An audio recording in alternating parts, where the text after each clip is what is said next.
안녕하십니까. IT 계열 학과 학생들이나 또는 이제 수학과 학생들이 이제 레포트를 쓸 때 좀 잘 쓰는 방법 또는 평가를 좋게 받는 방법에 대해서 짧게나마 설명을 드리고자 합니다. 자, 인터넷이나 유튜브를 통해서 보면 그 인문 계열 쪽에 과제들을 잘 쓰는 방법에 대해서 소개하는 것들이 많이 있는데, 자, 그런 데는 교수님들이 과제를 냈을 때 학생들마다 다양한 결과물들이 나옵니다. 그렇기 때문에 거기에서 나오는 방식이 일반적으로 맞습니다. 그러나 이제 IT 계열의 학생들이나 수학과들이는 공학 이쪽은 대부분 어떤 개념이나 학습을 위해서 과제를 많이 하다 보니까 결과가 똑같아요. 그래서 사회계열이나 인문사회계열 뭐 이런 데에서 과제하는 방법과 차이가 있습니다. 그래서 이번 시간에는 IT 계열 학생들 또는 이공계 학생들이 레포트를 잘 쓰는 방법, 좋은 평가를 받는 방법에 대해서 소개하고자 합니다. 레포트를 잘 쓰려면 뭐 여러 가지 사항들이 좀 있어야 되는데요.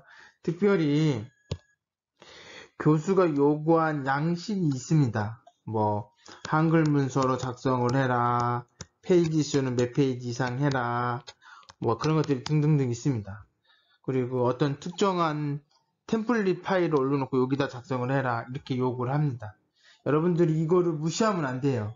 왜냐하면 결국은 IT 계열이나 이공계 교수님들은 어차피 이 학생들이 한두 명한테 받는 게 아니고 적게는 뭐 한 3, 40명에서부터 시작해서 100명 이상의 학생들로부터 과제를 받습니다. 그런데 그 과제들이 결과가 똑같기 때문에 주어진 양식에 맞게 쓰는지 안 쓰는지에 따라서 평가가 다르게 나올 수 있습니다. 그래서 뭐 한글 파일로 작성하라고 했는데 워드로 했다든지 아니면 분명히 보고서 형태로 쓰라고 했는데 파워포인트를 했다든지 뭐 이런 식으로, 그래서 그렇게 좀 차이를 두고 만들게 되면 거기에서 불이익을 받을 수가 있습니다. 그래서 반드시 교수의 요구한 사항이 뭔지를 정확히 보고 거기에 맞게 작성을 하셔야 되고요.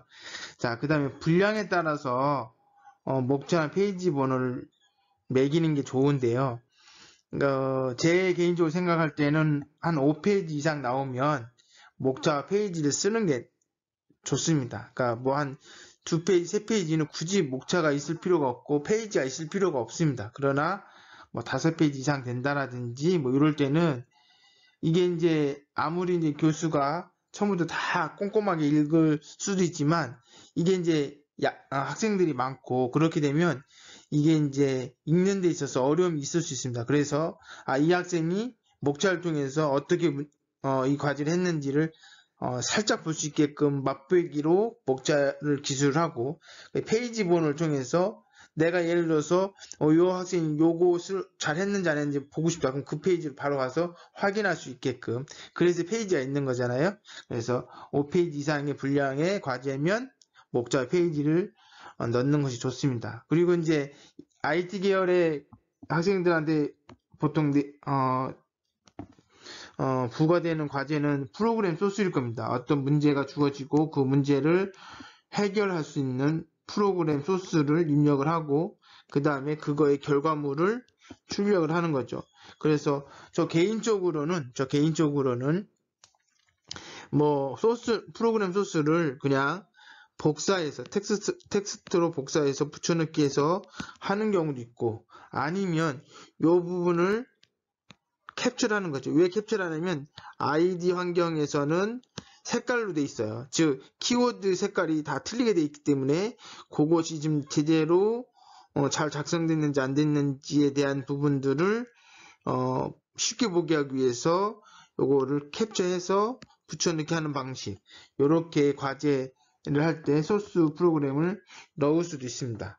그리고 뭐 개인적으로 프로그램 같은 경우는 알고리즘을 넣으시면 좋습니다. 즉 이 문제를 어떻게 풀었는지를 간략하게 순서도라든지 아니면 뭐 순서도가 아니더라도 간략하게 어떤 방식으로 어떤 알고리즘을 썼고 어떤 방법으로 해결했다. 뭐 이런 식으로 간략하게 쓰는 것이 좋고요.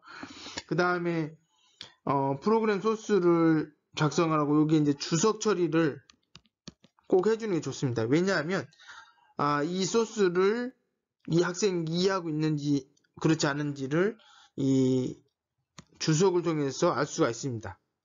이제 보통 여러분 과제를 내게 되면 자기가 실제로 한 건지 인터넷에 관련된 과제가 있어서 그걸 가지고 와서 한 건지 사실 구분이 잘 안 될 수 있어요. 그랬을 때 이 주석을 얼마나 자세하게 기술했는지에 따라서 이 학생이 인터넷에 가져온 과제라고 할지라도 이렇게 주석을 잘 달았다면 이 학생은 이 소스 프로그램을 잘 이해하고 있겠구나 라고 생각하기 때문에 그래서 꼭 프로그램 소스와 함께 주석을 잘 표기하시는 게 좋고요. 그 다음에 중요한 거는 뭐냐면 아까도 말씀드렸던 것처럼 IT 계열이나 수학 관련된 과제들은 모든 학생의 과제들이 다 대동소이합니다. 대동소이해요. 다 비슷비슷하단 말이에요. 그러면 결국은 이 모든 학생이 했으면 10점, 안 했으면 빵점 이렇게 줄 수도 있지만 보통은 10점, 9점, 8점, 0점 이런 식으로 준단 말이에요. 그러면 결국은 9점 맞는 학생과 10점 맞는 학생이 구분을 해야 돼요. 그리고 8점 맞는 학생과 9점 맞는 학생이 구분을 해야 됩니다. 그러면 이 구분하는 거는 뭐예요? 차별화죠. 차별화. 이 차별화는 문서를 잘 작성했느냐에 따라서도 있지만 이 학생이 이 과제를 통해서 얼마나 많은 것을 배웠는가 뭐 이런 것도 있을 수 있습니다. 그래서 다른 학생과 어떻게 차별화를 할 건지에 대한 것도 고민을 해야 돼요. 자, 그 다음에 전 개인적으로 이 부분이 중요하다고 생각합니다. 결국 교수님들이 과제를 낼 때는 뭔가 학생들이 이 과제를 통해서 뭔가를 배우기를 원하고 그리고 이 과제를 하면서 학생들의 지금 상태가 어떤 건지를 알고 싶어 하거든요. 그래서 이 과제를 하는 해결 방법이 뭐다. 나는 소인수 분해를 하려고 한다든지 나는 소수를 구하려고 한다. 그럼 소수를 구하는 방법은 무슨 알고리즘, 무슨 방법을 이용해서 이것을 접근했고, 파이썬이나 C나 자바에서 이런 함수를 활용했다. 뭐 이런 식으로 그런 해결 방법을 간략하게 기술하는 것이 좋고요. 그 다음에 이 과제를 통해서 실질적으로 여러분들이 배워야 되거든요. 과제를 통해서 여러분들이 학습이 되는 것을 목적으로 합니다. 쉽게 얘기해서 교수님들은 여러분들이 과제를 하면서 손운동 시키려고 과제를 내는 게 아닙니다. 그렇기 때문에 내가 이 과제를 하면서 이런 부분을 몰랐던 부분을 이렇게 알게 됐고 이런 사실을 알게 됐다라고 하는 부분들을 언급을 해주시면 좋겠고 그 다음에 애로사항 이게 불평이나 불만을 쓰라는 게 아니라 나는 요 문제 이렇게 해결하려고 했는데 요거는 이런 문제 때문에 에러가 생겼다. 나는 예를 들어서 인풋 함수를 통해서 파이썬 같은 경우 인풋 함수를 통해서 숫자를 123을 입력받았는데 이게 숫자가 아니고 문자열이라고 하는 것을 코딩하면서 에러가 나서 그걸 해결하는 과정에서 알았다. 그래서 이런 부분들이 어떤 어려움들이 있었다라고 하는 것들을 간략하게 이게 너무 많이 쓰면 안 되고 간략하게 기술을 하시면 그 부분을 통해서 교수님들이 학생들이 이 과제를 통해서 무엇을 했는지 그리고 어떤 부분에 애로사항이 있는지 교수님들이 착각하는 것 중에 하나가 뭐냐면 최소한 이 정도는 할 수 있겠지라고 생각하는 게 있습니다. 근데 그것이 학생들하고 맞지 않을 때가 있어요. 그러니까 그런 것들은 애로사항을 통해서 알 수가 있기 때문에 여러분들 그런 것도 간략하게 쓰셔야 됩니다. 이게 주가 되면 안 됩니다. 그 다음에 여러분들이 특히 이제 IT나 수학이나 이런 것들은 답이 딱 정해져 있기 때문에 누군가가 어떤 교수님이든 어떤 사람이든 인터넷에 올라가져 있을 수 있습니다. 그래서 그것을 참고할 수 있어요.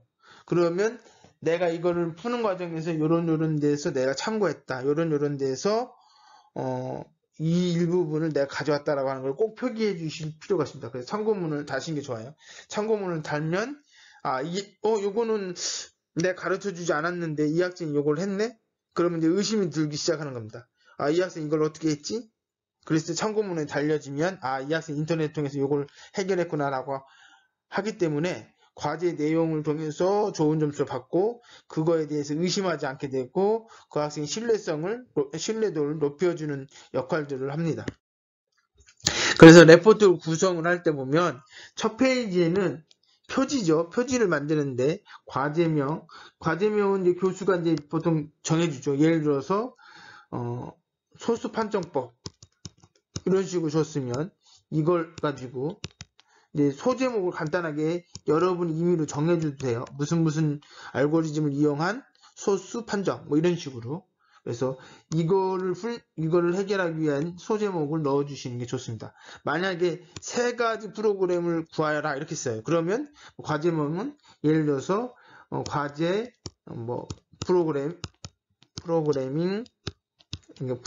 과제 뭐 두 번째 과제다 이렇게 놓고 소제목에 뭐라고 쓰는데 1번 과제, 2번 과제명, 3번 과제명을 간략하게 쓰는 거죠.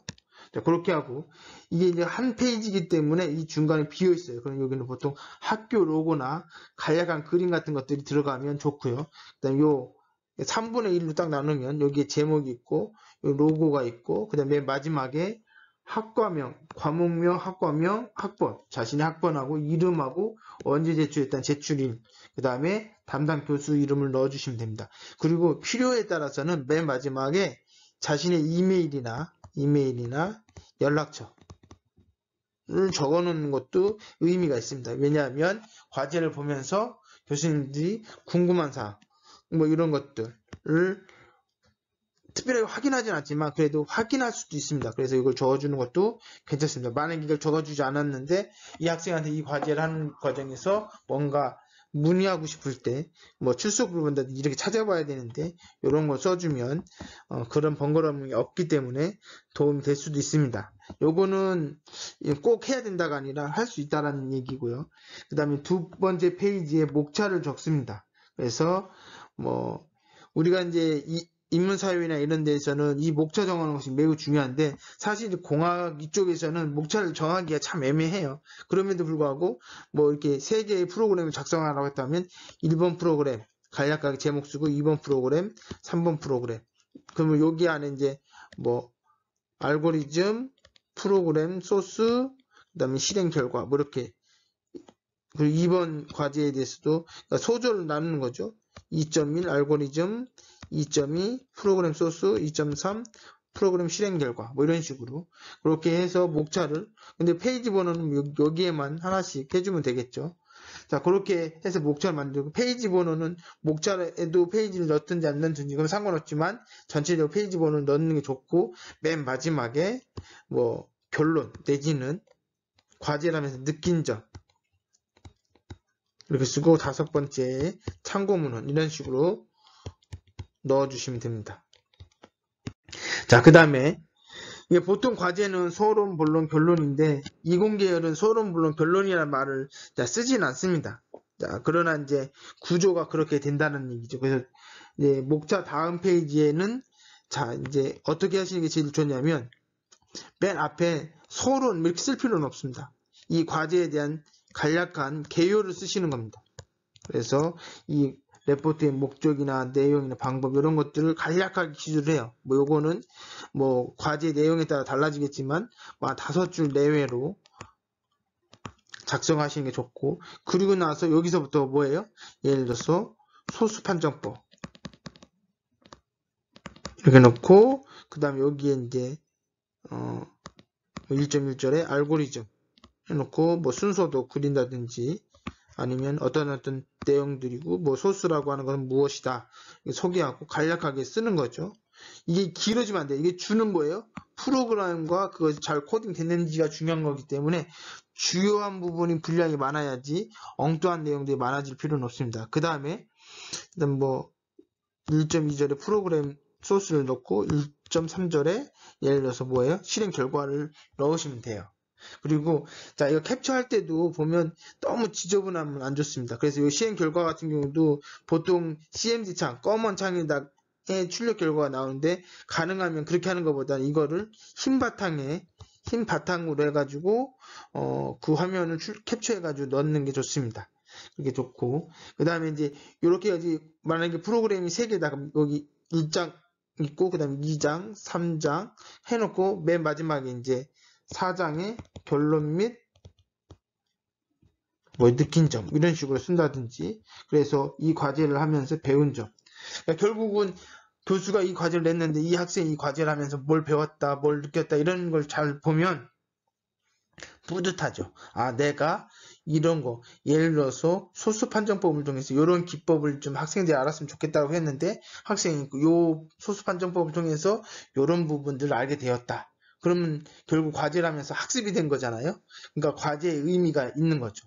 그래서 이런 것들을 좀 명확하게 쓰는 게 좋고, 요것도 많이 쓰기보다는 간략하게 쓰시되 핵심적인 내용도 쓰시고, 그 다음에 이 과제를 하면서 애로사항이라고 표현했는데 내가 이런 것들을 이런 시행착오를 겪어서 이렇게 해결을 했다라고 하는 거 써주십시오. 그러면 아, 이 과제를 하는데 결국은 이 학생이 열심히 노력해서 시간을 많이 투자해서 많은 걸 배웠겠구나라고 하는 느낌이 들면 뭐라고 해야 되냐, 예를 들어서 어떤 학생은 1시간만 했어요. 근데 어떤 학생은 10시간 했어요. 내용은 비슷비슷해요. 근데 이 학생이 한 거 1시간만 한 결과물이 요 결과물이 비슷한데 이 학생이 10시간 동안 해서 고민했다고 한다면 아무래도 평가할 때 이게 레포트가 객관적으로 평가한다고 해도 이게 사람이 하다 보니까 이게 답이 정해진 게 아니잖아요. 그러니까 여기에 주관적으로 점수가 후한 점수가 갈 수밖에 없습니다. 그러니까 그런 부분들을 어필할 필요는 있어요. 자, 그리고 나서 저 레포트를 하는 데 있어서 팁이라고 하는 것을 몇 가지 얘기하고 그 다음에 주의사항을 말씀을 드리고자 합니다. 아까도 말씀드렸던 것처럼 결국 결과물이 비슷할 때는 결국은 뭐예요? 차별화를 시킬 필요가 있습니다. 차별화를. 자, 그리고 참고문을 꼭 달아주셔야 되는데 예를 들면 소수판정법이라고 하는 것이 있으면 뭐 순서도라든지 뭐 소수에 대한 내용들 이렇게 쭉 쓸 거 아닙니까? 이건 이제 여러분이 알고 있어서 쓸 수도 있지만 어디에 가져왔어요. 그러면 여기에다가 표시를 합니다. 여기 1번, 여기 2번. 그래 놓고 때로는 요 옆에다가 출처 이렇게 해놓고 해서 뭐 소수는 위키피디아의 소스라고 하는 곳에서 가져왔다. http 이렇게 놓고 여기 표시를 해주세요. 그러면 이걸 과제 가져왔으면 이 학생이 한 게 없네, 이게 아닙니다. 아, 이 학생이 요 사이트를 통해서 내용을 보고 가져왔구나. 근데 가져올 때도 드래그해서 복사해서 붙여넣기 하지 마시고, 물론 복사해서 붙여넣을 수도 있어요. 그렇지만 여러분 읽어보면서 필요 없는 부분 지우고 그리고 여러분 생각으로 바꾸시는 필요가 있습니다. 이게 중요한 게 자기 생각을 넣는 게 중요합니다. 자, 그래서 여기 그 해당되는 곳에다가 표시를 해주고 맨 마지막에 참고문헌 결론 뭐 4번 결론 및 느낀 점, 5번 참고문헌 이렇게 돼 있으면 그러니까 인용되는 순서대로 보통은 하는 게 일반적이에요. 그래서 1번은 뭐 위키피디아 해가지고 뭐 그 내용을 쓰시면 되고, 뭐 2번은 논문에서 가졌어요. 그럼 논문이면 논문 쓴 저자가 있을 거고 그 양식을 지켰어요. 이렇게 논문을 이용한 경우에는 논문, 그 논문이 출판한 연도, 논문의 제목, 그 다음에 저널명. 왜냐면 이게 진짜 이 사람이 여기서 가져온 건지 아닌지 확인하려면 이 정보를 알아야지 확인할 수 있어요. 그 다음에 이게 저널의 논문이 권 단위로 나와요. 그래서 만약에 올해는 1권이다. 그럼 내년에는 2권, 그 다음 년에는 3권. 그래서 이 권은 연마다 바뀌는 거고, 호는 이제 1년에 3편 나온다. 3개의 논문지가 나온다. 그러면 첫 번째는 1호, 2호, 3호. 그 다음 내년에 가도 1호, 2호, 3호 이렇게 되는 거예요. 그리고 페이지. 왜냐하면 여러 개의 논문이 한꺼번에 묶여서 나오거든요. 그래서 페이지가 있어서 어떤 논문을 인용했는지를 알 수 있게끔 해주는 거죠. 그 다음 도서 같은 경우는 저자, 책 이름, 출판사, 인용한 페이지. 그러니까 어떤 예를 들어서 수학이면 수학에서 어디에서 어디까지 있는 내용들을 가져왔는지. 사실은 도서 인용은 별로 인용이 안 되는데, 예를 들어서 만약에 여러분들이 파이썬에 관련해서 이 부분 내가 우리가 배우고 있는 책에서 만약 가져왔다. 그러면 여기 이제 책을 쓴 사람하고 책 이름하고 이런 거 써주세요. 그리고 어느 페이지에 있는 내용을 가져왔다라고 써주시면 여러분들이 컨트롤 C, 컨트롤 V 했다라고 생각 안 하고 이 사람이 열심히 잘 찾았구나 이렇게 생각. 똑같은 내용인데도 열심히 잘 찾았구나. 인터넷에 있는 걸 복사해서 붙여넣기 했구나.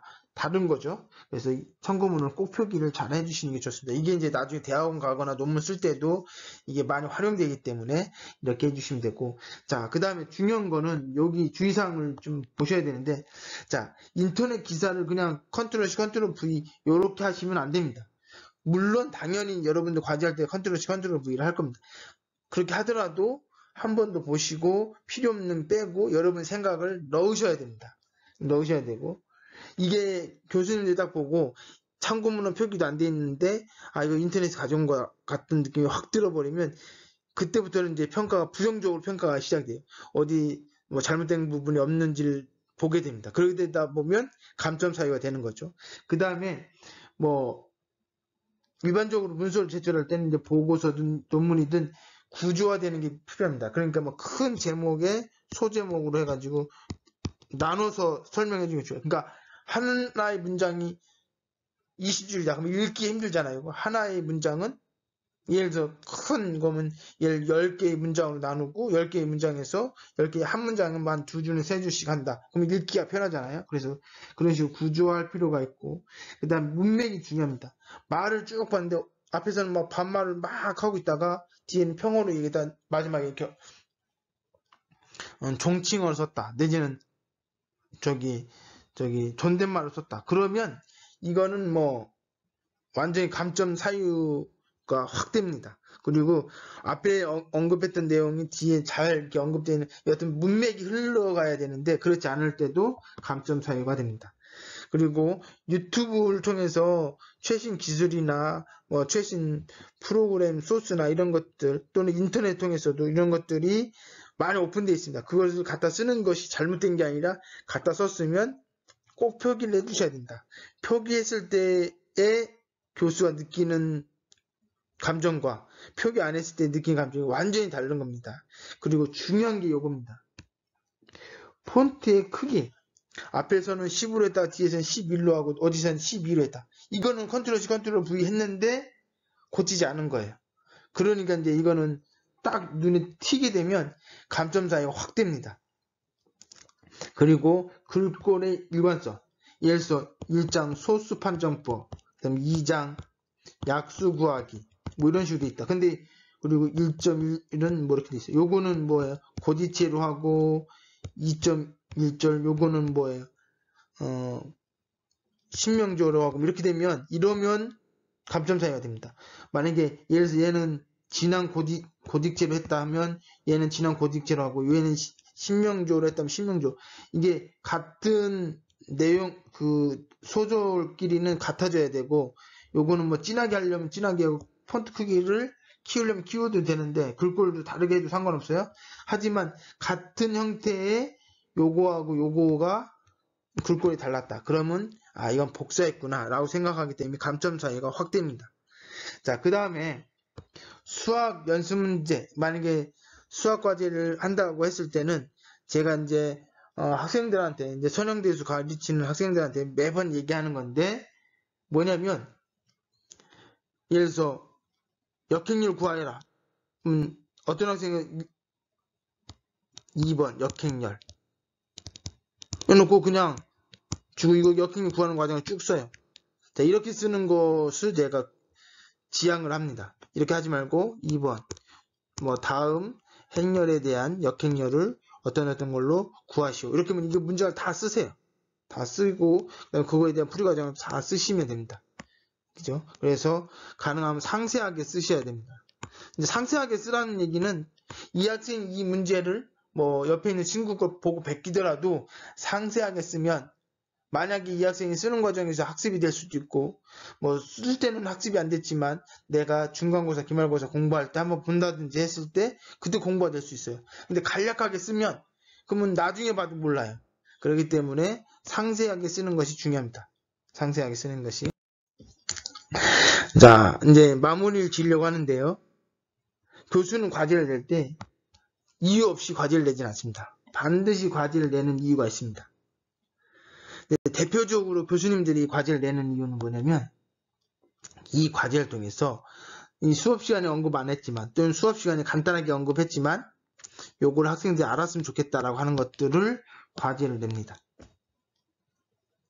그렇기 때문에 여러분들이 이 과제를 하면서 내가 이런 걸 배웠다.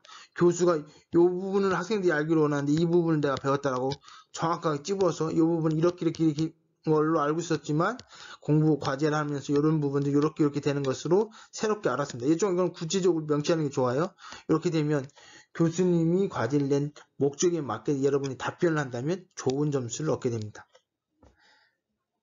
그 다음에 또 하나는 과제를 낼 때 항상 어떤 걸 언급을 하냐면 내가 이번에 기말고사에 이 문제를 내고 싶은데 학생들이 미리 그렇다고 대놓고 이 문제 낼 거니까 이거 외워라 이렇게 내기는 좀 어렵잖아요. 그러니까 중간고사, 기말고사, 지필고사에 낼 만한 문제의 예를 과제를 통해서 부여를 합니다. 그러면 그 과제를 통해서 물론 과제 10개를 냈는데 이게 10개 다 기말고사에 나온다 이건 아닙니다. 그렇지만 요거를 참고해서 여기다 플러스 수업 시간에 했던 내용들 플러스 뭐 연습 문제 이런 것들을 합쳐서 이제 과제 시험 문제를 내겠죠. 그렇기 때문에 이런 경우가 있으면 1대는 어떻게 돼요? 여러분들 열심히 해서 기말고사나 뭐 시험에 학습 공부가 되게끔 하려고 하는 거죠. 그 다음에 뭐 중간고사나 이렇게 지금 코로나로 인해서 시험을 보는 경우 대체 과제로 내는 경우가 있습니다. 자, 이런 경우는 대체적으로 사실은 이런 경우는 중요한 거는 뭐냐면 아까 얘기했던 것처럼 중간고사를 안 보기 때문에 이게 사실은 중간고사나 기말고사를 보는 주된 이유 중에 하나가 학습한 내용을 얼마나 학생들이 이해하고 있는지 또는 이 중간고사, 기말고사를 통해서 이 학생이 이런 부분을 꼭 알아야 된다라고 하는 것들을 언급하기 위해서 보통 중간고사, 기말고사를 보기도 하지만 또 중요한 건 뭐예요? 이걸 통해서 학점을 부여해야 돼요. 그러니까 이제 결국은 변별력을 만들어내야 됩니다. 그러니까 과제를 통해서도 그런 것들을 고려합니다. 그러니까 차별화를 해줄 필요가 있어요. 그리고 이제 여기서 이제 짧게 또 언급을 하지만 이제 수학에서 이제 연습 문제를 풀으라고 냅니다. 근데 연습 문제 풀면 사실은 자기가 풀 때 하고 남이 푼 걸 100개 쓰는 거하고 틀립니다. 왜냐하면 100개 쓰게 되면 이게 줄이 딱딱 맞아요. 왜냐하면 그대로 쓰는 거니까. 근데 자기가 문제를 풀게 되면 물론 자기가 다른 곳에 풀어서 옮겨 적을 수도 있지만 대체적으로 이게 줄이 잘 안 맞을 수도 있습니다. 그렇더라도 상세하게 기록을 해주시고 요게 이제 내가 스스로 풀었다라고 하는 느낌이 들게끔 해주시고 그리고 여러분들이 특히 이제 종이에다 쓰는 풀이 같은 것들은 형광펜, 빨간 볼펜 이런 것도 적절하게 이용하시는 게 좋습니다. 그래서 이 문제에서 왜냐하면 교수님이 전부 여러분들도 여러분 관련된 걸 꼼꼼하게 안 볼 수 있어요. 근데 교수님이라고 이걸 꼼꼼하게 본다는 보장은 없습니다. 그러니까 교수님이 봤으면 하는 것들을 형광펜이나 아니면 빨간 펜으로 표시해 주는 게 좋습니다. 특히 이제 풀이 과정이 있으면 순서가 있잖아요. 그죠? 근데 이 순서를 지금 엇갈리게 써야 되는 경우도 있어요. 공백이 부족해서. 그럴 때는 이렇게 화살표를 한다든지 아니면 표나 그림을 그린다든지 이런 식으로 해서 부각을 시킬 필요가 있습니다. 그리고 특히 중요한 부분 뭐 시험에 나오고 이게 시험에 나오는 건 자기가 학생이 예측을 하는 거죠. 그 예측된 부분에다 별표를 한다든지 표시를 해주면 이 학생 열심히 하는구나 라고 되게 되면 좋은 감정으로 아마 평가가 이루어지지 않을까 싶습니다. 그렇게 해서 여러분들이 과제를 할 때는 내가 나의 관점에서 과제를 하는 것보다는 이 과제를 보는 사람이 이 과제를 통해서 나로부터 무엇을 얻고자 하는지를 판단을 하고 그렇게 과제를 하게 되면 아무래도 좋은 학점을 좋은 점수를 받을 수 있지 않을까 합니다. 특히 이제 이게 인문사회계열과 같이 서론 물론 결론 그 주제의 결과가 다 다른 경우는 이게 이제 평가가 이제 좀 크게 나눠져요. 뭐 10점 만점이면 10점, 8점, 뭐 6점, 뭐 4점 이런 식으로 되지만 답이 똑같은 경우는 이게 이공계나 이런 데는 결국은 10점, 9점, 8점, 뭐 7점 이렇게 돼요. 그러니까 대동소이합니다. 그러니까 과제를 내는 게 무진장 중요해요. 그리고 과제를 하다가 모르면 모르는 대로 쓰시는 게 좋습니다. 그래야만 이걸 감점되더라도 그렇게 쓰는 게 좋아요. 그렇게 하고 여기에 이제 남들보다 뭔가 특별하게 낫다. 그럼 플러스 가산점 이런 식으로 보통 교수님들이 평가를 하거든요. 그래서 그렇게 맞춰서 여러분들이 과제를 하시면 도움이 될 것이라고 생각되어집니다. 이것으로 동영상 강의를 마치도록 하겠습니다.